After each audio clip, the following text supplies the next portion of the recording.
Friends, அனைவருக்கும் வணக்கம். இன்றைக்கி நம்மக்கிட்ட 46 வயசு இருக்கக்கூடிய ஒரு நபர் கன்சல்ட் பண்ண வந்திருந்தாங்க. அவருக்கு என்னென்னா, ஆல்ரெடி ஸ்டோன் ப்ராப்ளம் இருந்தது. நம்மகிட்ட ஸ்கேன் பண்ணியிருந்தார். ஸ்டோன் இந்த மாதிரி யூரின் டியூப்பில் அடைச்சிட்டு இருந்தது, யூரிட்டரில் இருந்தது. நம்ம மெடிசின்ஸ் கொடுத்துருந்தோம்.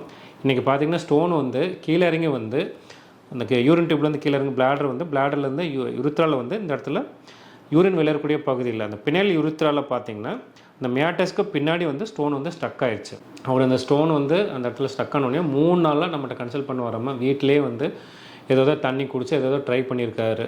யூரின் பார்த்தீங்கன்னா சுட்டாக போயிட்டு ரொம்ப வலியோடு சிரமப்பட்டிருக்காரு. இன்றைக்கி நம்மகிட்ட கன்சல்ட் பண்ண வரும்போது இந்த இடத்துல வந்து லோக்கல் அனஸ்தெட்டிக்ஸ் கொடுத்து நம்ம வந்து எளிதாக வந்து ஸ்டோன் வந்து ரிமூவ் பண்ணிக்கிட்டு பழையபடி எப்பவும் போல் யூரின் போகிற மாதிரி பண்ணியாச்சு.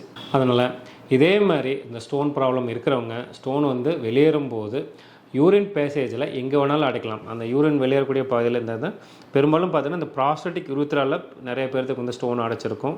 அதை விட்டு அதை தாண்டி வந்து அந்த அடுத்து பல்பார் யுரித்ரா பெரும்பாலும். அதுக்கு அடுத்தது பார்த்திங்கன்னா இந்த ஆண் உறுப்பில் பார்த்திங்கன்னா இந்த மியாட்டஸ்ன்னு சொல்லுவோம், இந்த யூரின் வெளியேறக்கூடிய தோரம் அதுக்கு கொஞ்சம் முன்னாடி இந்த சப்மியாட்டல் ரீஜனில் நிறைய பேர்த்துக்கு வந்து ஸ்டோன் வந்து ஸ்டக் ஆகி யூரினே வராது. யூரின் வந்து சொட்டாக வரும், யூரினில் பிளட் வரலாம், எரிச்சலோடு இருக்கலாம்.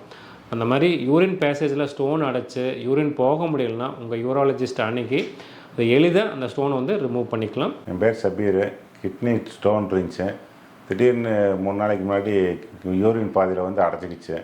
3 நாள் ரொம்ப வேதனைப்பட்டேன். இங்கே மித்ரா கிளினிக் சென்டர் வந்து கார்த்திக் சார் பார்த்தேன்.